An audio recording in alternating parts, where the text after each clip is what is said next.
Hello, Brigadiers and Brigadettes. Welcome, Blue Jackets fans and hockey fans alike. I am your captain speaking. Welcome to the podcast, and let's dive into some hockey content.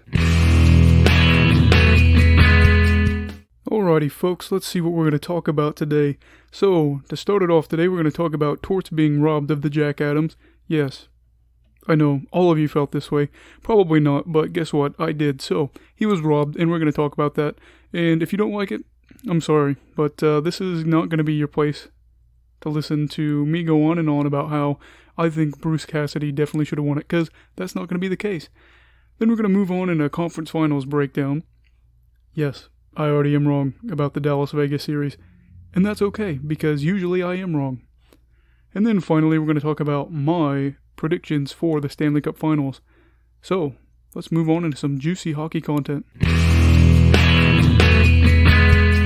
So I guess that I've never really touched up on the fact in any of the previous two episodes that I smack my lips usually when I get angry or I feel frustrated, and this is probably about to be a lip smacking event. So, the three finalists this year for the Jack Adams were Alain Vigneault, coach of the Philadelphia Flyers, Bruce Cassidy, coach of the Boston Bruins, and our beloved John Tortorella, coach of ours truly, the Columbus Blue Jackets. And I just don't understand really why Bruce won, and if I'm being honest, I don't understand why he was even considered over Alain Vigneault for two. The Bruins are pretty loaded with talent, and I know they're older, but they won the President's Trophy 44, 14, and 12 for 100 points. I'm sorry, but with the talent they have, I can't get behind him winning Best Coach of the Year. He dealt with injuries? Boo-hoo. Your team's way more talented than Columbus, and we dealt with injuries, and I think Torts should have got the third trophy for him, or the award. This would have been his third Jack Adams award. We went 33, 22, and 15 for 81 points. Guess what? There wasn't a single point this year we had anybody as talented as Boston did. We have no Marchand. We have no Bergeron. We have no Pastrnak. We have no Rask. I know Elvis and Jonas are obviously very good goalies, but overall this team is just more talented, especially offensively. How Bruce Cassidy won this award, I don't understand. And I know people are going to be like, well, he dealt with injuries. I'm pretty sure that we were first in the league with games lost due to injury. On top of that, we lost Artemi Panarin. And look what he did. He pretty much carried the Rangers all the way to what probably would have been a playoff berth if they would have been able to carry out the season. Then we lost Sergei Bobrovsky. I know he had a terrible year in Florida, but here's how I look at it. We are a much better defensive team than Florida. He would have had a pretty decent year, maybe a drop-off, but he still would have been, probably top 10, 15 goalie in the league. And that was a hole we had to fill. Up until really the All-Star break, people were not buying into our goalie situation anyway. I'm going to be one of those people, to be honest, and say I wasn't bought in on this, or I guess sold on this goalie tandem that we had. We lost Matt Duchene, and I know a lot of people are saying he's overpaid. I agree with that. I really do. But then, I just want to throw something out. Duchene had 13 goals this year. That would have been 5th on the team this year. He had 29 assists. That would have been 2nd on the team. And then he had 42 points. That would have been 2nd on the team. That was a down year offensively for him, and he still would have led almost everybody in the team offensively this year. And then we lost Ryan Zingle. Granted, he was a rental, as well as Duchene, but still, you get my point. We lost major names that we had to fill the void. And we made the playoffs. I mean, we beat Toronto, which is one of the most talented teams offensively. Their top 6 for their forwards, insane. Who won? We did. We made it to the playoffs 4 years in a row. Bruce Cassidy was a joke in his previous coaching stint. He might have had 2 stints. I think he coached in, it was either Washington or Ottawa, I don't remember. But still, he almost didn't even make it back. I don't understand. And I know Bruce Cassidy's probably a great stand-up guy, but this is just one of those lip-smacking events where you have to say, how in the world did the NHL allow this? They have to protect one of their precious original 6 babies and make their fan base feel good. That's how I look at it. I would have picked Vigneault over Cassidy if it came down to it. And I know I don't really like the Bruins, but still, I mean, I think Vigneault deserved it more. He got the Flyers to win a playoff round for the first time since, I think, 2012. Bruce Cassidy was handed the keys to a pretty good team. I'm not going to defend him and say, wow, he dealt with some injuries. What a great, great coach. He had a talented team. Cry me a river. I guess that's all I have to say for that. Torts should have won it. Should have been his 3rd.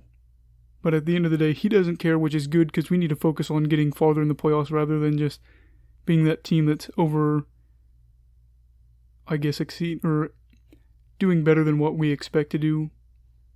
So I guess Torts has got better vision than most people. Most people would be excited that they ended up getting the award, but he's focused on making sure we get it to the 2nd round, if not farther, in the playoffs. So that's all I have to say about that. We're just going to move on now into my conference finals breakdown. Alright, I want to make 2 apologies here from the last episode. The first one is to Vegas fans. I'm sorry that I told you to shut up. It was just the Vancouver Canucks fan in me coming out. Yeah, I'm going to laugh about it a little bit. I just think that it's, teams usually don't get spoiled like this when they come into the league. And to have as much success as you have, it's just hard because there's so many bandwagon fans and I hate it. And so, kudos to you guys for having such a good team. And if you are a true Vegas fan, then yeah, I really do hope that things go well for you. I'm not going to wish a cup because I can't, but sorry about that. And then my second apology is Dallas fans. I, said Vegas in 5, and here we are. It's going to at least take 6. So kudos to your team for pushing it to at least 6 games. Here's the deal. Sorry, Dallas fans. I hate to break it to you. I got Vegas in 6. And we're going to break down this series a little bit and talk about it. And here's why. I've got Vegas in 6. So we're going to talk about those stats. And, I could look like an idiot by the time next week comes around and we do this podcast. But I think I'm going to be right.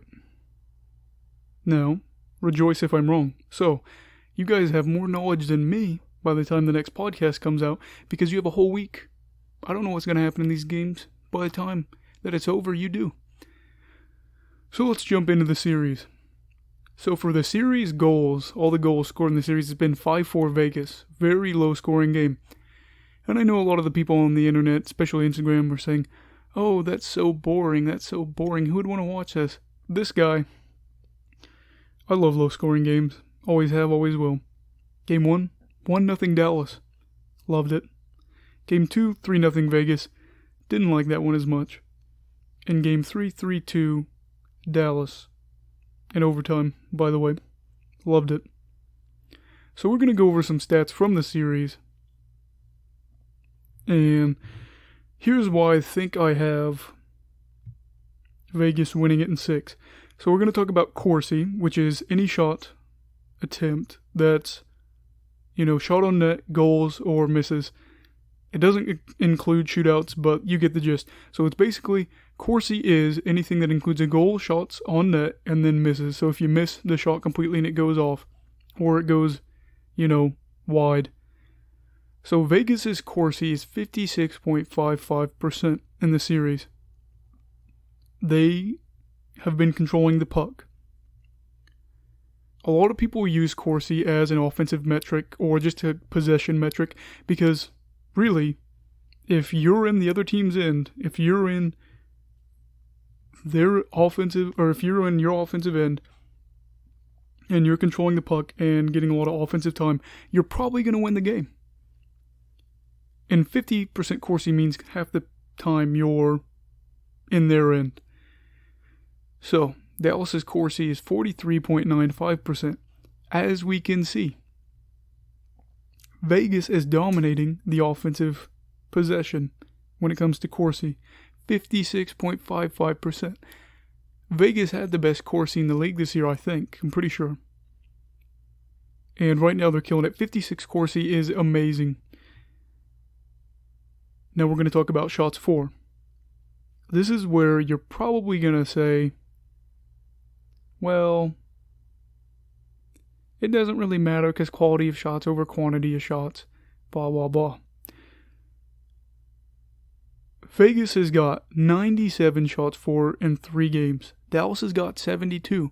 And let's be honest, last game, Vegas really probably should have won that game. They're out shooting them by 25 shots in 3 games. Are we not seeing a problem here? Because I am. You're getting outshot like crazy. Now, I do think that last game kind of inflated the stats a lot.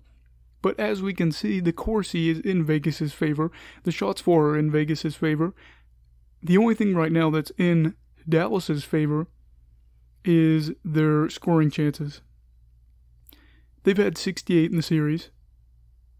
Excuse me, Vegas has had 68 and Dallas has had 72. But don't we see the problem here? Vegas is getting more chances or more shots, and they're just behind Dallas for their scoring chances. I'm sorry, I really am. I don't know why, especially on the Instagram account, it seemed like Dallas fans just seem to think that I am out to get them and I am angry and I am just the devil reincarnated. I want Dallas to win. I don't know how many times I have to say that. I want Dallas to win. I want Vegas to lose. I don't like Vegas, but I'm just giving you the stats. Suddenly, every time I say I predict Vegas to win, I don't know. Dallas fans, I know that it's not all of you, but some of you just gotta learn to read, to listen. I want Dallas to win. What do you not understand? I want Dallas to win. Do you get that now? Hopefully. I'm rooting for Dallas, just in case you weren't sure.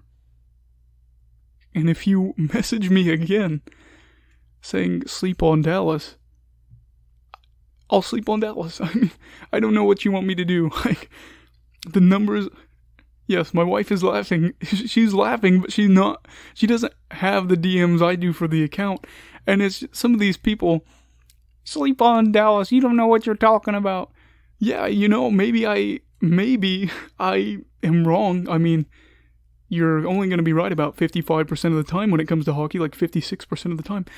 I'm going with the numbers. I mean, so let's get it all out there. Who is the captain rooting for? Dallas. Who does he think will win? Vegas. We're going to leave that in. That's all. That's all she wrote for that. But anyway, yeah, like we talked about, Dallas leads for the scoring chances. They have 72, whereas Vegas has 68. But this is where the whole argument flips. So if you say, oh, our captain, you're wrong. Well, Vegas has a way higher high danger scoring chance percentage than Dallas. They have 36 high danger chances. Dallas has 26. That's 10 more in 3 games. That means they are getting the rushes. That means they are getting those shots. They're getting the opportunities to present themselves in a way that they're gonna get some good looks. And if you don't know what a high danger chance is, it's basically on a rating of it gets a 3 for a score. So if you get a shot on net, that's automatically a 2, but a high danger chance is a 3 for quality and percentage-wise that you'd likely score on that. So Vegas has 10 more of those chances in 3 games. So yes, Dallas has got 4 more scoring chances in 3 games, whereas Vegas has 10 more high danger scoring chances. Also, they lead in shots by 25 in 10 games. Or in 3 games, excuse me. This is why I don't understand why people automatically think that I'm just being this mean, awful person. I'm a realist, okay? I love the Blue Jackets, but when they played Tampa Bay, I thought, okay, we're probably not going to win this series. I'm a realist. I loved watching them play, and I wanted them to win with everything in my heart, but I wasn't like, you know what? Tampa Bay is going to lose in 4 games to the Blue Jackets. And another thing is,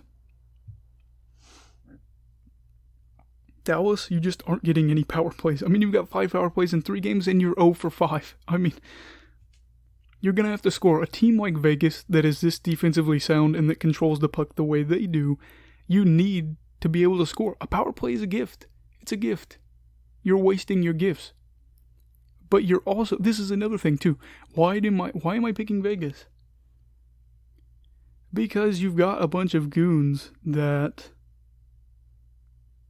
Okay, not goons, sorry. You've got a bunch of guys that are pretty hot-headed. And don't get me wrong, for Vegas, I don't like Reeves. Every time I watch Reeves play, I get annoyed. It is probably the worst thing ever watching him play because he is such an instigator. And I'm sure Vegas fans love him. But guess what? You have to be smart when you play. And Dallas is just they've given 14 penalties, or they've taken 14 penalties. Vegas has 14 power play opportunities in 3 games. They're 2 for 14, so you're lucky that you're killing off the penalties like that. But the fact of the matter is, they are going to score. You keep giving them opportunities, you keep giving them these gifts. When they control the puck the way they do, you are going to lose. Score on your power plays. Not all of them, obviously. But try to make the most of your gifts. And try to reduce the amount of penalties every game, because if you're giving Vegas on average about 5. I know 14 divided by 3 isn't exactly 5, but if you're giving them about 5 power plays per game, what do you think's going to happen? With Leonard and net? I mean, nothing good. So for Dallas, I would say that in order for them to really just put a stranglehold on this and win the series, you need to take less penalties. And this one I don't think is as necessary, but as the series goes on, it might become more of an issue.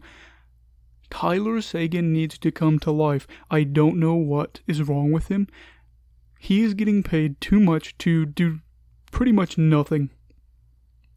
I know he had an assist the other night, but the Stars are not going to beat the Knights, I believe, without Seguin contributing more. And in the Stanley Cup Final, I don't know who they'd play. I have a guess. Sorry, I get a frog in my throat. I don't know who they'd play, but I can tell you if Tyler Seguin plays a team that I think they're going to play, if they do beat Vegas, they're not going to win if he doesn't contribute. Now for Vegas, they need to take advantage of these penalties and score more. And they need to get big name guys to have more production. Carlson, Pacioretty, Marchessault, they all need to contribute more. Marchessault and Pacioretty, I would point the finger more than Carlson. I think he had a goal the other night, maybe even an assist. But these are guys that you look at and say, these are the core players for Vegas. They need them to step up and take on a team for Dallas. I know they've been scoring a little bit more in the playoffs, but not this series. If you get these guys rolling and the power play rolling, they will demolish the Dallas Stars. Again, Dallas Stars, I know you don't want to hear that. Who does? Who does want to hear that? Nobody wants to hear that their team is going to get steamrolled if these guys get going. Nobody does. Prove me wrong. Again, one more time. We'll throw it out there one more time. I want Dallas to win. So prove me wrong. By the end of next week, I want Dallas to be going on to their first Cup appearance since 2000. Okay? I was 3 months old when this happened, when you guys made it to the Cup West. My dad was a big Devils fan. He wanted to name me Martin. Prove me wrong, please. Please, by next week, I would love to see the Stars make it out of the West. I really would. So now we're going to talk about the Tampa Bay series against the Islanders. It's 2-1 Tampa, and even with injuries, I don't want to be rude to Islanders fans here because I have a soft spot for you. Barry Trotz, Barzell, you know, you had the team in the 80s. I really do have a soft spot for you. But I just don't know. I don't know. I'm glad you made it to the conference finals for the first time since 1993. I love it. I'm glad you're there. I don't really like Tampa that much. Again, sorry Lightning fans if I've said it before. I'll probably say it again. I don't like the Lightning that much. I don't like John Cooper. I do really like Andrei Vasilevsky a lot. But Islanders fans, I don't think you're going to win this series. I still have the Lightning in 6. I have Vegas in 6. I have the Lightning in 6. I just don't think the Islanders are going to be able to contain the Lightning. The Lightning got beefier this year too. They can play that bully style. They're not going to be pushed around by the Islanders. Honestly, this group is looking so ferocious. They're looking for a fight. And I know New York's a tough team. They are. I get it. They are a rowdy bunch. They are looking to upset brackets. They already have. I just think offensively, Tampa's too much. So let's look at the series goals. It's 13-6 in Tampa Bay's favor. Game 1. Islanders fans, I hate to bring this up. I apologize. Skip forward about 10 seconds if you'd like.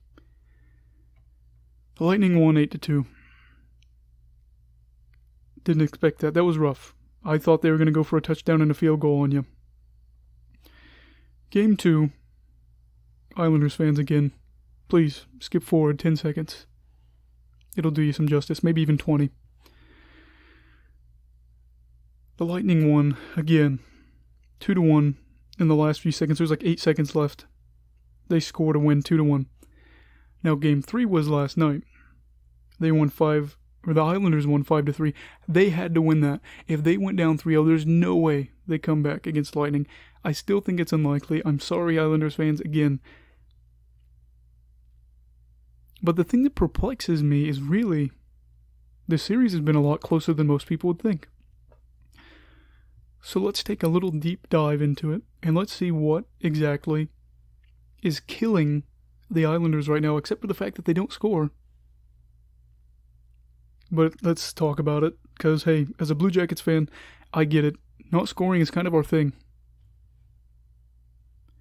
So the Islanders' Corsi is 47.9%, whereas the Lightning Corsi is 52.1%. There is a difference. It is noticeable. But I won't say that it's astronomical.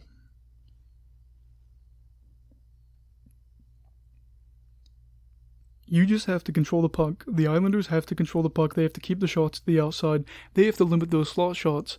Slot shots will kill you, especially against a team like the Lightning. Trust me, I know. I've watched it with my own 2 eyes, where the Blue Jackets will get killed because the Lightning will work their way in the slot and they will work their magic. They are good. They are very, very good. They are ruthless. They are hungry. They are on a mission. This is a team that's been to the Eastern Conference Finals 5 times this decade. If they don't win this one, they will be 1-4. They don't want to be the old Tampa Bay Lightning. They want to annihilate teams. They are not looking to be friendly. They want to be chippy. They don't want to do this the easy way. They want to make sure that every team they play, make sure they understand that Tampa Bay plays their brand of hockey and they will punish you. So the Islanders, they have to. If they want to keep the series going, they have to control the puck. I don't even care. Play a trap. You're going to have to limit these opportunities for the Lightning because they are ruthless. They are on a mission. We put them on the warpath last year when we swept them. They are fighting for their lives. Do you think John Cooper wanted to call off the Dogs during Game 1 against the Islanders? No. You know why? His job is probably on the line. I think that even if they win the Eastern Conference Finals, if they lose in an embarrassing fashion in the Stanley Cup Finals, he's probably gone because the Lightning don't win big games. But I think this group's different this year. But let's move back into these stats because I don't want to get Islanders fans down. I realize You realize you've seen the Lightning. They're a good team. So the shots for in this series is actually a lot closer than I thought it'd be. It's 88 for the Lightning and 92. Excuse me, it's 88 for the Islanders and 92 for the Lightning. So yes, it's not that far different. It's 4 shots in 3 games and no big deal. The scoring chances is actually very, very heavily into the Islanders with 92, whereas the Lightning only have 78. I didn't expect that. Yes, the Islanders have more scoring chances than the Lightning. And here's the weird thing. The high danger chances aren't separated by that much at all. The Islanders have 41. The Lightning have 44. Excuse me, I have a frog in my throat. I've been battling it this whole time, so if I'm pausing, it's literally, I don't know what's going on, but I apologize. But as we can see, the Lightning only lead by 3 when it comes to the high danger scoring chances. What it comes down to is the power play. Power plays will kill you. The Islanders are 1-11, or 1-4-11, in the 3 games they've had on the power play. They've got more power plays than Tampa. But Tampa's 4 for 10. Like I said, the power play, special teams in general, is going to decide this series because the Islanders have to win on special teams. They cannot allow 40% for the Lightning on the power play. 4 for 10. A lot of that was game 1. It was 3 for 6. But my worry is that even if the Islanders score on the power play and then they kill off the Lightning's power play, I don't even know if they could beat the Lightning with the 5-on-5 opportunities they are presented. Excuse us. We're both experiencing... I don't know what it is today. We both had frogs in our throats. Weird day. But anyway, like I said, I think that what it comes down to is this. Here's the key things we need to talk about. The Islanders need more production from Matt Barzal and Jean-Gabriel Pageau. And they need to score more power play goals, as well as kill off the PK. Barzal is, as I believe, an RFA this year. So he needs to perform. And he needs to step up. And he's got to lead. He is the face of the franchise. There is no more excuses. And I know he's banged up. I know he is. I feel bad for the guy. But Islanders fans, you can't make excuses for Barzal. If he's hurt, I know he's banged up. Everybody's banged up. We get it. I get it. Everybody gets it. We all see it on TV. He is a warrior. I understand. But the difference between champions and losers is that excuses are made. What's going to happen? I'm not trying to be rude to Islanders fans. Been there. But what's going to happen if you lose? Barzal is banged up. That's the excuse you're going to go to. Champions don't make excuses. Why? Because they win. They don't need to make an excuse. Barzal, I feel for you. But you're going to have to step it up. Pageau, he's got to score more too. You just don't get paid $30 million to not provide offense. He's got to provide. He's got to step up. He's got to deliver as well. Because if these two don't step up, it could be done in 5. I mean, this is a dangerous series. You have to be able to score. You have to be able to score. You have to score, and you have to limit Tampa Bay's opportunities. I don't care if it's 3-1, 2-0, but you're going to have to be able to get some goals. You can't average 2 goals a game against this team unless you're holding them down. But because of the power play, you're not. The past 2 games have been a lot better, I'll give you that. But if you expect to hold Tampa Bay to 2.5 goals per game for the rest of the series, you are crazy. I don't see it. I don't buy it. I don't believe it. I don't feel it. So like I said, Barzell and Pajot, I need to step it up, and the special teams has got to be better. I think they figured out the PK. I do believe that. I believe that in my heart of hearts. I think for the rest of the series, the PK will be fine. The power play is going to have to step up. 1 for 11 is going to get you sent back to America. You're going to be going back to the States, boys, because a 1 for 11 power play, that's not going to do anything against Lightning. That's not helping you. Now for Tampa Bay, what do you need to do? Just keep doing what you're doing and get healthy. Just buy time. I mean, I do think that Andrei Vasilevsky will be able to steal a game here. And then after that, you just got to finish him off.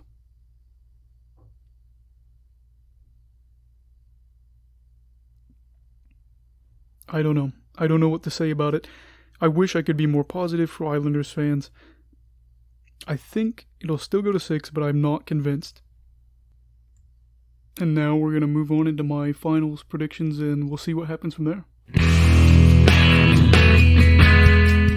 So I guess now what we'll do is we'll have me be wrong about my picks for the Stanley Cup Finals. I don't even know why I even bother to argue with people. We'll leave it at that. But I'll say Vegas. Yes, you heard me correctly. Vegas. Just remember, I hope I'm wrong, but Vegas is the team I'm picking to win in the West, to go to their second trip to the finals in 3 years. And then in the East, I don't feel like this one's too crazy.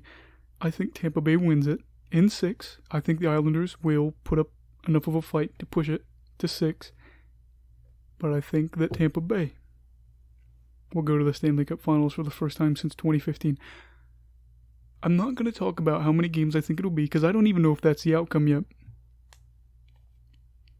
But I think we're going to talk about what it could mean for both teams. For Vegas, I think it would mean a lot. For Fleury, I'd love to see him play a few games in the finals. Maybe even have Leonard have like back-to-back bad games, and then if they did win the cup, which I don't want, but if they did, I'd love to see him win it.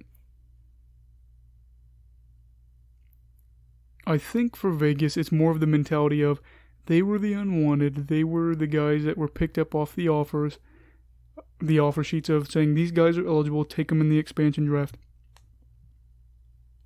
So I think for a lot of these guys, it's kind of the mentality that it'd be rewarding and great to have made it there for the second time in 3 years, but to win it this time. Because remember, the last time that they ended up making it there, they lost in 5 when it was the summer of Ovi. And yes, I am a big Alex Ovechkin fan. The summer of Ovi was one of the greatest hockey memories in my life. Them drinking out of the cup, them drinking anywhere and everywhere, them getting kicked out of Las Vegas clubs with the cup was amazing. So I think that memory is still really, really fresh in the minds of the Golden Knights. So I think for them it would mean a lot, because they would finally be able to prove they're not just one of the top teams in the league, they are the best team. And I think for the league it'd be great, because I view them as a true contender. In my eyes, I really do. They are a great team. And I do think they're probably the best team in the West still. I know everybody's going to say Colorado next year, and they're going to give them the love. I hate to be this guy, but the teams that usually are too good to be true are too good to be true. I think Colorado is going to be a very good team, but everybody seems to think Colorado is going to, the next 4 out of 5 cups. And I think Colorado will have at least 1 or 2 trips within the next 10 years to the cup. I really do think that, but they are not as good as what you think. I don't really like the goaltending situation they have. I don't think that those guys are going to be able to take them there year in and year out. It seems like Vegas has just got Leonard to take over for Fleury, and then from what I've heard is that they're going to agree to a 5-year deal with a $5 million average. So basically a 5-year, $25 million extension, and he's going to take the reins, and then Fleury's going to be the backup. Fleury, I think, has got 2 more years on his contract. So, you know, he'd be the backup for the next 2 years. Their goaltending situation's set for 2 more years, if that's really the case. But overall, like I said, I think guys like Mark Stone, Max Pacioretty, you know, Jonathan Marchessault, William Karlsson, guys that have been there for, I can't say forever, obviously, because Pacioretty, I'm pretty sure, came over in 2018 season, 2018-19 season, something like that. But those guys, you know, that have really bought into this, they are, the Paul Stastny as well, it means, I can't even put it into words what it would mean for them, because they go from unwanted to being coveted. Now for Tampa Bay, I think it's a totally different thing. Tampa Bay, it was that team in 2015 that was young, exciting, it was great, wow. They're just going to dominate, and they're just going to just make so many runs at the Cup. See, they made runs, but it was never to the Cup, because they didn't make it to the Cup after 2015. They are a little bit older, a little bit longer in the tooth. They've got some young players that are exciting, I'll give you that. But some of these guys, like Stamkos, I don't even know if he'll play in the finals. But if he did and he performed well, that would be huge for their legacies. Vasilevsky, I think for some reason he'd finally get the recognition he really does deserve.